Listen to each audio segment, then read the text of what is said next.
Hi guys, தஞ்சாவூரில் function சொன்னோம். ஆனால் என் மகன் ஏன் அங்கே வந்துச்சுன்னா, தஞ்சை பெரிய கோயில் என்னை கூட்டிகிட்டு போய் காமிக்கணும்னு சொல்லிச்சு. அதுக்காண்டி தான் வந்தோம். என் மகன் விரும்பின மாதிரி தஞ்சை பெரிய கோயிலுக்கு வந்துட்டோம். வந்து ஒவ்வொன்றா ஃபோட்டோ எடுத்துகிட்டு வந்தோம். உள்ளே பார்த்தோன்னா 108 சிவலிங்கத்தை வச்சுருந்தாங்க. 108 சிவலிங்கம் ஒரே இடத்துல வச்சுருக்குது. நம்ம தஞ்சை கோயில் தான் சொன்னாங்க. நின்று உட்காந்து அதையும் வேடிக்கை பார்த்துட்டு அப்படியே வெளியே நடப்போம்னு பார்த்தா பயங்கரமான வெயிலுங்க. நடக்க முடியல. சரி, நட திறக்கவங்களையும் கோயிலெல்லாம் ஒரு சுற்றி பார்த்துட்டு சாமியை கும்பிட்டு நம்ம நெக்ஸ்ட் என்ன கோயிலுக்குள்ளே போகணுன்ட்டு, கோயிலுக்குள்ளே போனால் ஃபோன் கொண்டு போகக்கூடாது சொல்லி கோயிலை நல்லா சுற்றி சுற்றி வீடியோ எடுத்துகிட்டு அப்படியே கோபுரத்துக்கு ஒரு வணக்கத்தை போட்டு, எங்கள் வீட்டுக்காரர் நானும் ஒருத்தர் வணக்கத்தை போடுறேன்னு சொன்னார். சரி, நீங்கள் ஒரு வணக்கத்தை போடுங்கன்னு சொல்லிட்டு அப்புறம் ஃபோனை போய் காரில் வச்சுட்டு வந்துட்டார். அதுக்கப்புறம் நாங்கள் எந்த வீடியோவும் எடுக்க முடியல. அப்புறம் தஞ்சை பெரிய கோயிலில் உள்ளே போய் சாமியை கும்பிட்டுட்டு, ஏம்மா தஞ்சாவூருக்கு வந்ததுக்கு என்னம்மா அர்த்தம், அதுக்கு எனக்கு இது ஒரு தலையாடி பொம்மை வாங்கி தந்துச்சேன். அதே மாதிரி நான் தலையாடி பொம்மை வாங்கி கொடுத்துட்டேன். என் பாப்பாவுக்கு சொப்பு சாமான் வாங்கினோம்.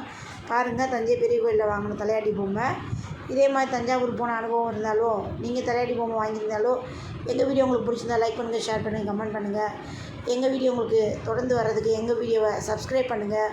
ஓகே ஃப்ரெண்ட்ஸ், பாய்.